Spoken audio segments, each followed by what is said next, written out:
Yan, ito po yung kilat Ninong Nick. Yan. Ito po ngayon yung sa amin dyan. Yan po yung tindahan. Tapos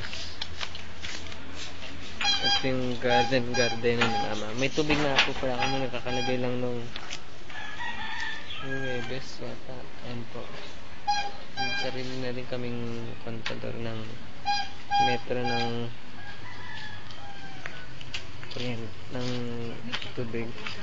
Tapos ayan po yung mga paso ni Mama. Ayan po.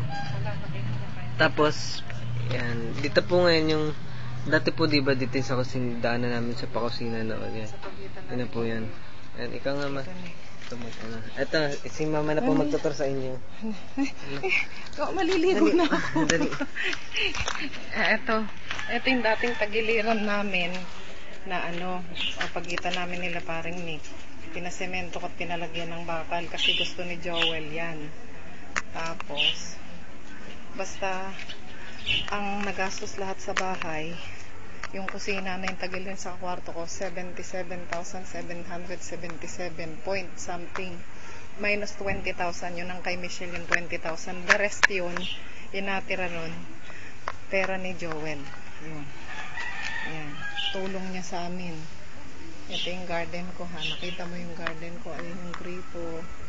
Small lang yan pero aayusin ko yung garden na yun kasi gusto ko may garden. Tapos itong bakante sa may bandang kaliwa yan. Nakikita mo mayero. Tsaka yung tindahan yun yung tulugan nila Israel yung tindahan. Pag may pampagawa, kwarto nila Israel tsaka asawa niya, yan ang gagawing garahe. Kaya naglalaan ako ng space dito.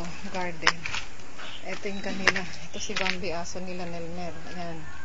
Tapos ito, kwarto nila Israel, yung tindahan na dati. Ayan. Ayan ang kwarto nila. Inayos nila yan. Pinagtsagaan niyang ayusin. Ayan, ang ganda no. Ayan, kwarto nila Israel, yung tindahan.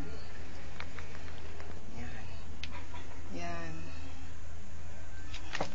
Ito, yung tagiliran namin na inookupahan nila Nelmer.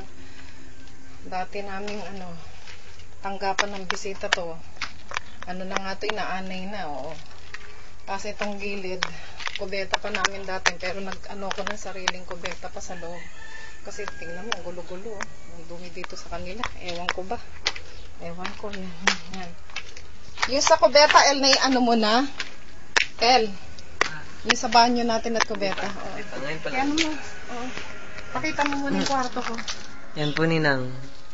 Dito po diba yung papasok namin dun sa kusina, diba? Yung ito nga yung pakwarto na po ni Mama. Yan.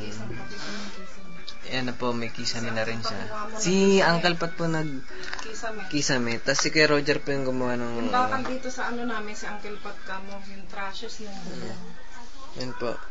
Yan ni Mama. Higaan niya ni Mama. Tapos, di ba po dati, yan, kumbaga daanan yan pa, punta doon, di ba? Ngayon may harang na, ito na po yun.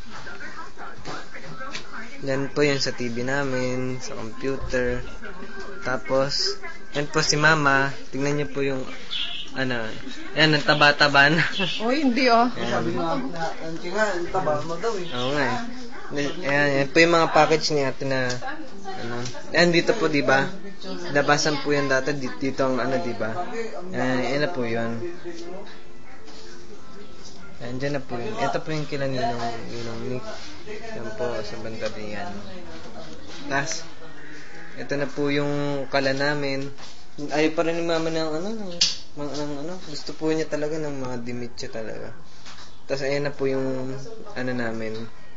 Ayan, kakakain lang po ni Mama, hindi inugasan yung niya eh.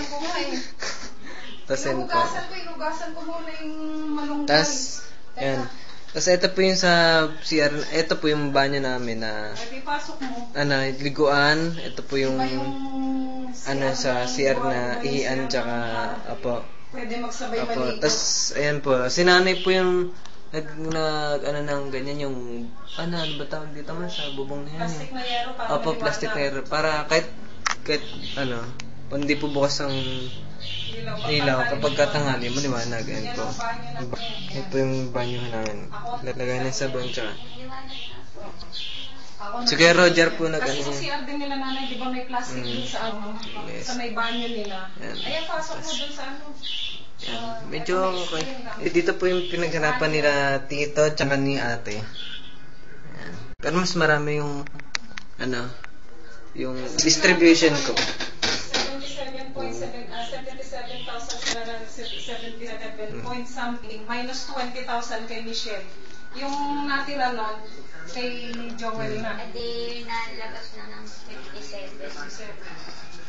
Yan. Pwera pa to. Mamaya naman po ninang, Iba pa yan. punta naman po kami kina nanay. Iba pa, oo, yan. Saka yung Yan. kwarto, iba yun. Oo, mahal na Bukod din. pa po yung paplataga. Oo, iba pa, oo.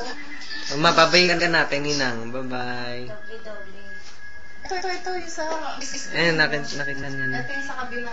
Hmm. Yung garden, ano yun, bago siya dumating, magiging maayos na yung garden. Ayusin natin yun. Bye-bye naman, bye-bye. Bye-bye.